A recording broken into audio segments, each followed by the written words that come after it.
Hot takes, great debates, highlights, basketball. The Memphis Grizzlies have officially completed a trade. It's going to be a 3-team trade when it's all said and done. The biggest component of this trade is obviously Andre Iguodala, who will end up in Miami. He's already agreed to a 2-year extension with the Miami Heat as well, so he'll be there for the foreseeable future. If I'm not mistaken, the second year of that deal, here's how it's going to kind of break down. It's going to be non-guaranteed, which will allow the Miami Heat to go after, I'm guessing they're restructuring this current year of the deal, and then next year, the Miami Heat have had their minds made up for quite some time that they want a big-time star post-LeBron, obviously post their guy Dwayne Wade. They want a mega star, right? And they're going to position themselves. They try to position themselves for Kevin Durant. KD ended up going, the first time around, he ended up joining Golden State, and then the second time around, he ended up joining Brooklyn. They're positioning themselves. They believe they can get Giannis, all right? And Giannis will be available not this summer, but next summer. Giannis can opt out and become an unrestricted free agent if he chooses to. I think that's going to be contingent of what Milwaukee does the next couple of years. If the Bucks don't get it done this year, how much help will they put around Giannis the next year? This is similar to the LeBron and Cleveland situation first time around. So Pat Riley is positioning that Miami Heat team to be in a spot to go and get a Giannis Antetokounmpo. So I believe the second year of this extension is non-guaranteed, and I believe there's been an agreement behind the scenes between Iguodala and his agent in Miami. If they go get Giannis, he'll take a lesser amount, obviously, because he know at that point we'll be competing for a championship. But if they don't get Giannis or a top-tier free agent, I think that's how he's going to get the second year of that deal. So I'm thinking it's non-guaranteed. The Thunder are going to trade Danilo Gallinari in this one as well. And, I don't want to get into too far about what the Grizzlies and the Thunder are getting in return. For the Grizzlies, they're getting Justice Winslow. I know that for a fact. And for the Thunder, I believe it's going to be more or less picks. Miami Heat had already traded over a top 14 protected pick to the Oklahoma City Thunder. So I think what the Thunder really want in this, and that is for a 2023 first round pick, I think really what the Thunder want in this deal is for Miami to lift the protections off of that top 14 pick. So essentially what it would be is, OKC's got their nucleus of what they want. They still kept Chris Paul, Steven Adams. Obviously, they're the future of their franchise. And Shai Gilgeous-Alexander, Dennis Schroeder's still there. What OKC really wanted out of this deal was to get a little bit of money. It's an expiring deal. They were not going to sign Danilo Gallinari long term after this summer. So they traded a guy who they believe they can win without.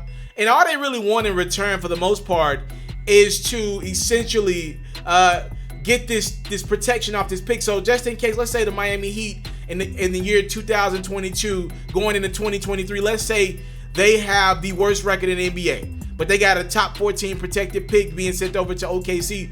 The Thunder wanted to be, to the spot where maybe if you guys have the worst record in the league, we could get that pick regardless. Because essentially, breaking this down, if the Thunder get the 2023 pick from the Heat and it's within that top 14, they don't get it that year. It rolls over to the following year until whenever Miami's first round pick is outside of the top 14, which is outside of the lottery, obviously. So essentially for the Thunder, they just want that protection removed. They're still working out the final details. When it comes in, I'll let you know. The biggest domino in this, obviously, is Andre Iguodala getting not only getting traded to Miami for this year, it's going to be him there for the foreseeable future as well, probably finishing his career in Miami. You know what I think happened with Andre Iguodala as I get news about this trade and everything coming into me right now? You know what I think happened with Andre Iguodala? He wanted to be in LA. He has a home in LA. He's been out in the California area pretty much since he has, obviously playing for Golden State. And then, since he's been off, traded from Golden State, he ain't been in Memphis. He's been in California. Getting his mind together, getting his body together, working out. Obviously, he's been promoting a book off and on, the Six Man as well. I think Andre Iguodala wanted to play in a big city. I think, you hear Andre Iguodala talk about how he wanted to control his brand. And, I don't necessarily look at this as completely controlling your brand. I look at this as a guy, similar to what Carmelo Anthony wanted at the end of his career. He only wanted to play in 3 of the major cities, right? Miami, LA, or 2 of the, play for either of the LA teams. That's really what all Melo wanted. Or, Melo would have went to New York, but obviously Iguodala wants to play for a contender. I'm not going to say the Miami Heat are, to me, a complete contender, but they believe, acquiring Danilo Gallinari and Andre Iguodala at the deadline, they believe that they have all the makings of a team that could beat the Bucks this year. People are looking at the Milwaukee Bucks, and they seen a couple of cheeks in the armor of Giannis Antetokounmpo last year when Kawhi really locked him up for 4 straight games. Giannis couldn't make a jump shot. So what do you see the Miami Heat doing? They're positioning themselves with perimeter guys. Danilo Gallinari obviously is going to be a guy that's, they want to knock down shots. But now you got Jimmy Butler and Andre Iguodala. Iggy's there to guard Giannis. That's what this is about. They're positioning themselves to be able to guard Giannis Antetokounmpo, the Jason Tatums of the world, obviously the Oladipos of the world if they face off with them, Pascal Siakam. So this is what this is all about. Pat Riley's a very smart man. This is about getting 6'8" guys that can guard the perimeter and play a little bit of post defense as well. Now you got that two-headed monster with Jimmy Butler and Andre Iguodala off of your bench to go with some of those young scorers. You got a lot of guys who ain't really trying to play no hard defense. The Duncan Robinsons of the world, the Tyler Heroes of the world, even Kendrick Nunn to a degree. These guys they're not defenders. They're not known defenders. They can put the ball in the bucket, but they ain't known defenders. So now you balance that out with Iggy, a guy who has a Finals MVP and has played really good defense in spots and situations. I wouldn't say Iggy's a lockdown defender at this point in his career, but he can get you a stop. So, and also the second part of this trade, I think the second biggest part in this trade was with Memphis making the trade for Iggy officially. They took in they're going to take in a little bit of cap with Justice Winslow, but they also have given Dillon Brooks a contract extension. I think it's the right thing to do. Me being from Memphis, I'll put it to you like this. We've seen a lot of our guys leave us. But at the same time, we've had a lot of our guys remain loyal because Memphis, that grit and grind mentality, it's a loyal place, man. And I know I'm a Laker fan, but be clear, when it's not the Lakers, my loyalty is to my hometown of Memphis. And I'll say this with the Grizzlies. I've seen them excel. Dillon Brooks is having a great year. He's averaging over 15, 16 points a game this year. He started in 50 games for the Grizzlies. I'll say this about Dillon Brooks. Is he a great player? No, I wouldn't put him on the pedestal of like a Buddy Hield. He's becoming a good player though. And I think Buddy's becoming a great player. But Dillon Brooks right behind that caliber of guy, somewhere right in there, in that area. And, if Dillon becomes a great player, him and Josh seem to have a good chemistry.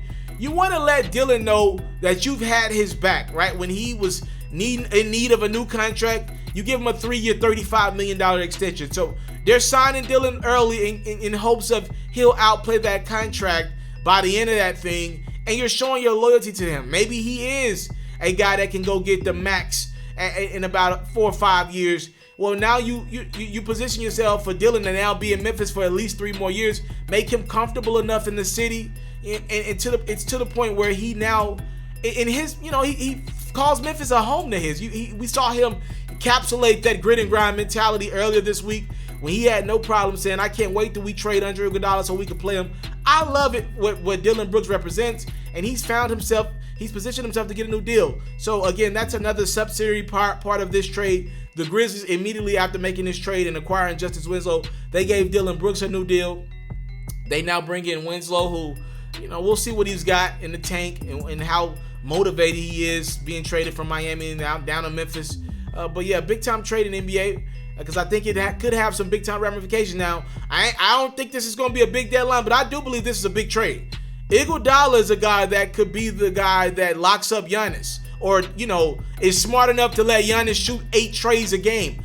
There's contrary to popular belief, most of these guys in the NBA are not smart enough just to back away from Giannis. And you still gotta have enough of a strong body if Giannis wants to deny taking that jumper and still come at you, right, and come inside.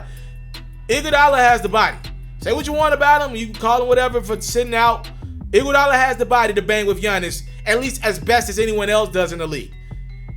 Big trade in the NBA goes down. Let me know what you think about it in the comment box below. I'm out. You into sports, we got you. NFL news, I got you. NBA news, NBA highlights, NBA full coverage, feature stories, all that great stuff, I got you. We even got a little bit of Madden and 2K mixed in. Subscribe to this platform, and I got you. More quality content on the way. Subscribe.